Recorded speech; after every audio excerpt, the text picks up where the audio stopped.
England lifts almost all restrictions, but is it too much, too soon?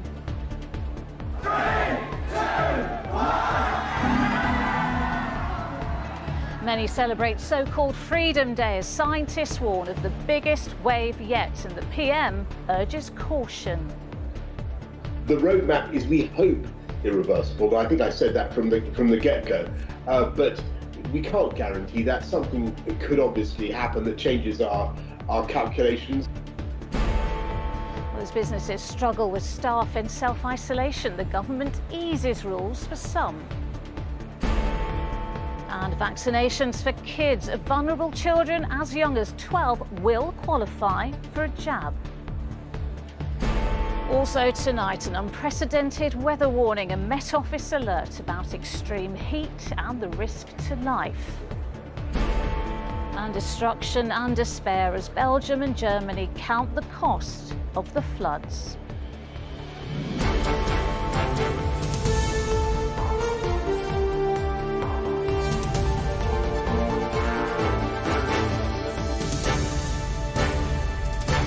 This is the ITV Evening News with Lucrezia Millarini.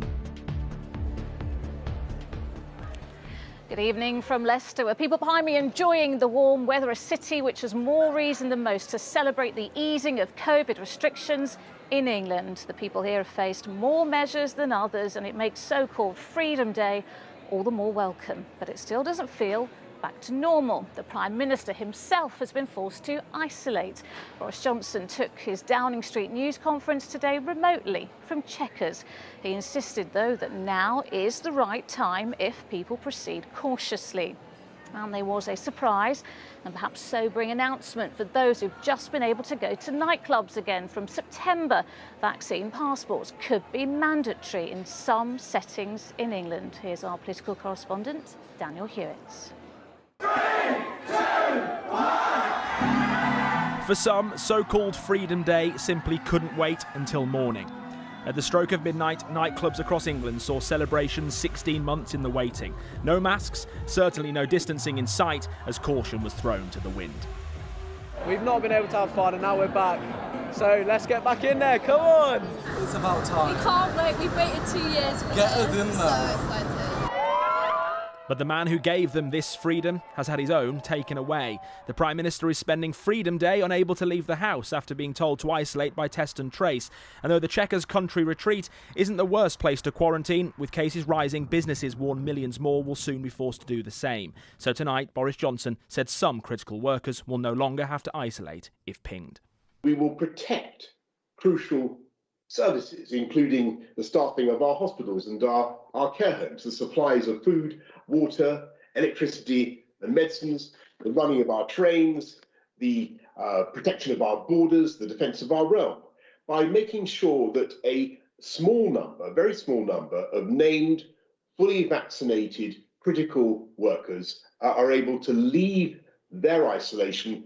And for those who've rushed to those reopened nightclubs, the PM announced that from September, only people who are double vaccinated will be let in. Prime Minister, you always said the roadmap was cautious but irreversible.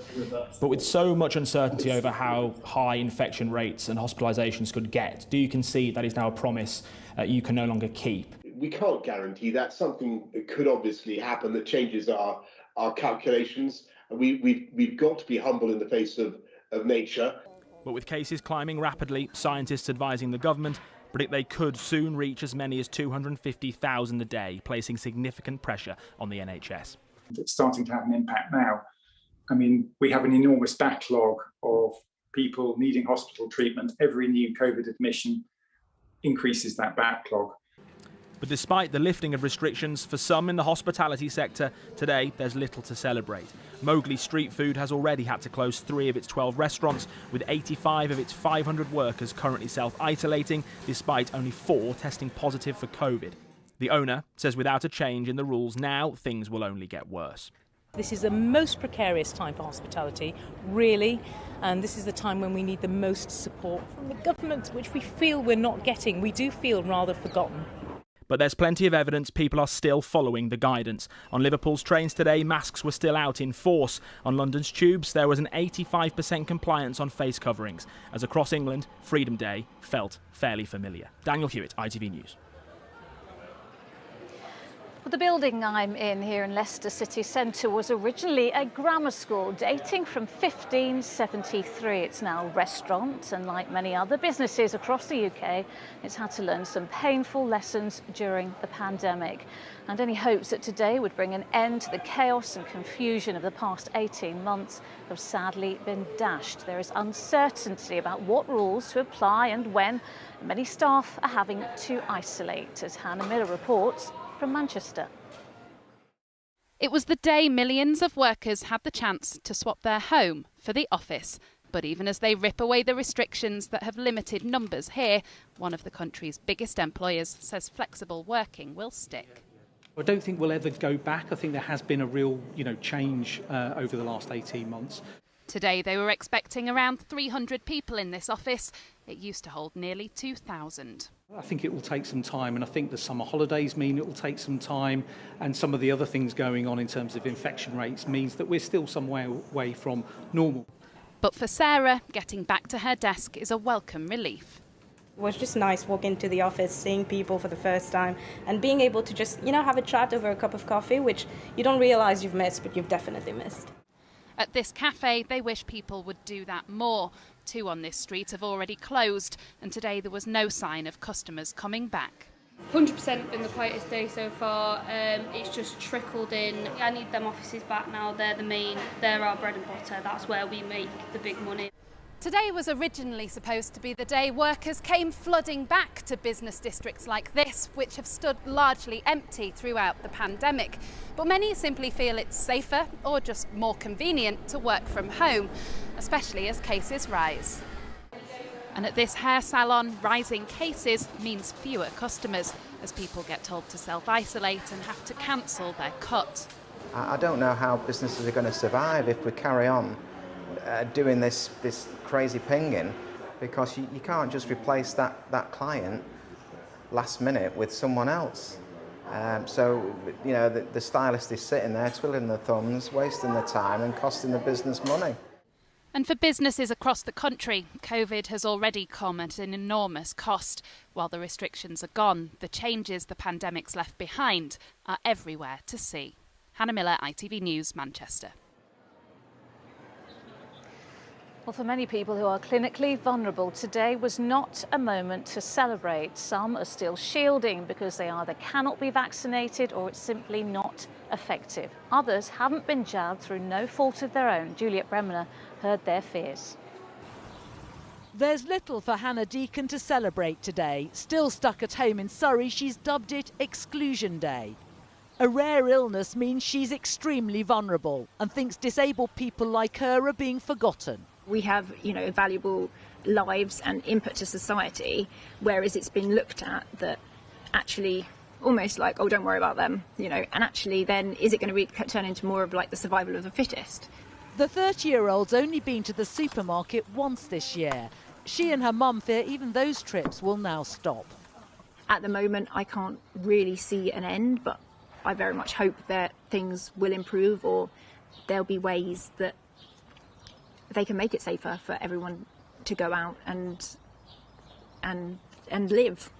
Outwardly, society may appear to be returning to normal, but research from the mental health charity Mind shows a majority, 55%, are worried about lockdown restrictions being eased. And now let's just take a moment to connect with the baby. At a yoga class for expectant mums in Hertfordshire, they're particularly concerned, especially since neither has been vaccinated. Charlotte stayed safe despite working as a primary school teacher, but is now worried. You've decided not to get vaccinated. In hindsight, do you think that was a mistake? At the beginning of pregnancy, there hadn't been any vaccines in this country. And then when there were vaccines offered, we were told not to take it. And then we were told we can take it. So it's just very confusing. Jo and Charlotte are due to have their babies in just over a month. But for all those who need to permanently shield, the worry goes on. Juliet Bremner, ITV News. Our political editor, Robert Pesson, is in Westminster tonight. Robert, it is not the Freedom Day the Prime Minister pictured back when he set out this roadmap, is it? As you say, 2 weeks ago, he sort of drew up this vision of us throwing off our masks, hugging each other, and everything will be back to normal. Well, it hasn't worked out like that. Infections surging, roughly 50,000 a day. Scientists predicting could rise to 100,000 a day within a couple of weeks. Businesses really struggling to stay open because with vast numbers of people actually being infected, even more people being pinged and told to stay at home because they've been in too close contact with an infected person. Businesses can't tell from one day to the next whether they're going to have enough people to service or to make cars or to do anything else that we rely on to keep the economy going. And then, as we've just heard, vulnerable people feeling deeply anxious that they can't go out because people aren't wearing masks, they fear, and they're going to get infected. Prime Minister, much more downbeat today, told Dan that, we could see more restrictions imposed. And he did one thing he said, he sort of implied he wouldn't want to do, which is he's basically introduced COVID certificates for nightclubs from the end of September and any other venues, he said, where there is close contact. No, this is not the Prime Minister's vision of freedom. All right, Robert in Westminster, thank you. Well, today has also seen an easing of COVID restrictions in Scotland. It has moved to its lowest level of measures, meaning up to 8 people can now meet indoors at home, and up to 10 people are allowed to go to pubs and restaurants together. 200 people can now attend weddings and funerals, and soft play centres have reopened across the country. But face coverings are still mandatory in shops and on public transport. And people should remain 1 metre apart from other households. In Wales, the current rules will remain in place until August the 7th, when most restrictions are due to ease. And in Northern Ireland, more measures are due to be relaxed on July the 26th, if approved on Thursday. Children at risk of being seriously ill from COVID are to be offered vaccinations as soon as possible. It is targeted at those aged 12 to 17 with certain conditions. It will also apply to those living with people with weakened immune systems. Here's Geraint Vincent on the new drive to protect the most vulnerable. Austin Clover has just finished his first year of high school, a remarkable achievement for a young man who was born with an immune system which didn't work. A stem cell transplant gave him the chance of a normal life, but the pandemic has given Austin more cause for worry than most kids his age. And he's now looking forward to getting the vaccine and some peace of mind. I don't think anyone's ever going to stop worrying until like a month or two after it properly goes away. Yeah, it'll definitely help me worry about it less. We know what it's like to have that period of no protection, when you might be mixing with people that could be, maybe haven't been vaccinated themselves and could be passing something on. So we understand what that feels like. The government has announced that vaccines will be offered to teenagers within 3 months of their 18th birthday, children aged 12 to 15 with certain underlying health conditions, and those who live with adults who have weak immune systems. Other countries have moved much more quickly with this part of the population, vaccinating everyone aged between 12 and 17. There are reports of heart inflammation, particularly in younger people, coming out from vaccination programs globally in the United States and Israel, for instance, in children. And so we want to examine that data before we advise universal vaccination for all children. The government keeps reminding us that the vaccine is our way out of this pandemic, but it is yet to be convinced that the benefits are big enough and the risks small enough for all teenagers to be given the jab. Geraint Vincent, ITV News. More to come from Leicester on the ITV Evening News Plus. 6 die in drownings as the Met Office issues its first ever extreme heat warning. And the other side of climate change, the aftermath of the floods in Europe. Those stories and more after the break.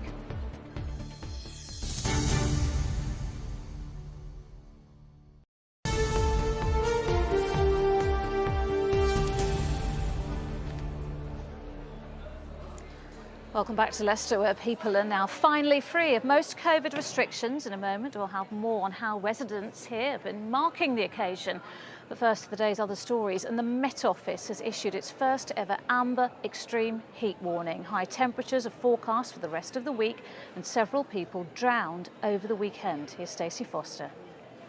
On a hot day, there seems no better way to cool down. But after a weekend of tragedy that reached the docks of Salford Quays in Manchester, experts are urging people not to risk swimming in open water. 19-year-old Napi Marenga died after being pulled from the water. The young lad had just jumped in over there, and before you know it, his friends was just shouting out, help, help. Across England, other beauty spots have turned into scenes of horror over the weekend. The body of a teenage boy was pulled from the River Eden near Stonyholme in Cumbria. Last night, a man's body was recovered in Sheffield, and another man in his 50s was pronounced dead after being pulled from the River Ouse in York. At 2:30 yesterday afternoon, emergency services were called to this lake in Witney in Oxfordshire. A teenage girl was pulled from the water, but she sadly died in hospital. With at least 6 people suspected of drowning this weekend, the Royal Life Saving Society are pleading with the public not to take any risks. If this weekend isn't enough to bring the message home, I don't know what is. And although they might seem really tranquil and warm towards the edge, as you enter deeper water, the water gets colder, and unfortunately that can normally be the biggest factor in somebody losing their life. That safety warning couldn't be more relevant. The Met Office has issued its first ever amber extreme heat warning for parts of England and Wales, as the high temperatures are expected to last until the end of the week. Stacey Foster, ITV News, Oxfordshire. Well, to the unprecedented weather in Western Europe, and residents in parts of Germany and Belgium are still trying to clear up from last week's catastrophic floods. Many are facing months away from their homes, but know that they are the lucky ones. As our Europe editor James Mates reports, the tragedy is seeing communities pull together in support. To see how an entire landscape and hundreds of thousands of lives have been wrecked by these floods, you must follow the rivers that snake through western Germany and into the eastern parts of Belgium. Bridges wrecked, train lines undermined. Most devastating of all, houses simply smashed to pieces. The works of man, even those built with bricks and concrete, are truly no match for the power that nature can unleash. This is the rubble from a terrace of 2 or 3 houses that were completely dismantled during the floods. And you wonder, how can water be so powerful? And then you look under the bridge there and see what the water was carrying with it. Trees, concrete, bricks. The force of that being swept down the river is what took these houses to pieces.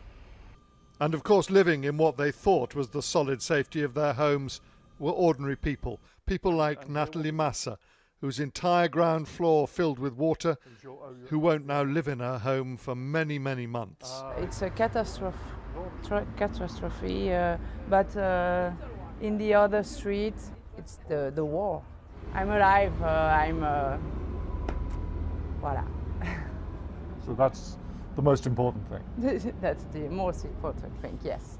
While the authorities continue the search for the missing, people in town after town are clearing out before starting to rebuild. We came across an impromptu work gang in the German town of Erfstadt, dumping thousands of records, files, accounts from a flooded basement. It really sucks. It really sucks, doesn't it? It really sucks, indeed. And who are these people helping? Do they all I have really no idea. Some of them I know, others I have never seen in my life. Just everybody that walks by just helps, which is really amazing. A triumph of human kindness over unspeakable tragedy, but even as they clear up, many here are asking 2 questions. Why clear and precise warnings from meteorologists weren't taken seriously, nor the more general ones about what'll happen if we ignore what's happening to the climate. James Mates, ITV News, Eastern Belgium.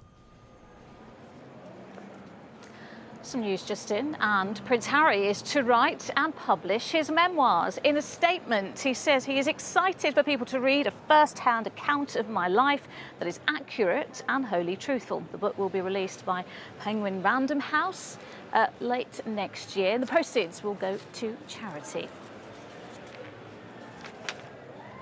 Finally tonight, here in Leicester, they have endured many hardships during the pandemic, so society opening up again is all the more special, but it's also going to take some getting used to. Ben Chapman heard from some of those enjoying the new freedoms. People in Leicester have spent more time than most trying to find a way out of COVID restrictions. So at this maze on the outskirts of the city, there was excitement among many families today at being able to finally emerge. It's been a roller coaster, hasn't it, really? Yeah. Where you were allowed, then you weren't. But it's quite nice having that choice ourselves to be able to decide what we think is right to do. Last summer, Wistow Maze couldn't open. This year, its trails are in the shape of a phoenix rising from the flames. Freedom and hope and recovery and, you know, all those things that the phoenix symbolises. It's just wonderful, and you just see everyone's smiling faces. Everyone's so pleased to be here. Leicester never got to taste freedom last year. Restrictions have endured in some form here for 16 months. Some chose to spend the day at the beach, right in the city centre. It feels like weird. It feels like finally we got here. I'm still a little bit worried about the COVID, but it's nice to see everyone enjoying themselves. It's made some feel like dancing. This is the first time this dance academy's been able to burst bubbles and get children from different schools performing together.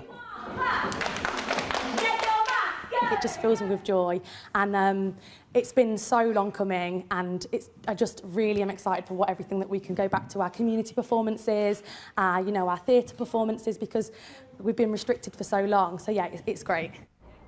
Of course, there are many who doubt the government's roadmap. People will use their freedoms in different ways, but we can now choose our own path after all the twists and turns of the last 16 months. Ben Chapman, ITV News, Leicester. And that is all from us tonight. Charlene will be in the studio with news at 10, but from me and all the team here in Leicester, goodbye.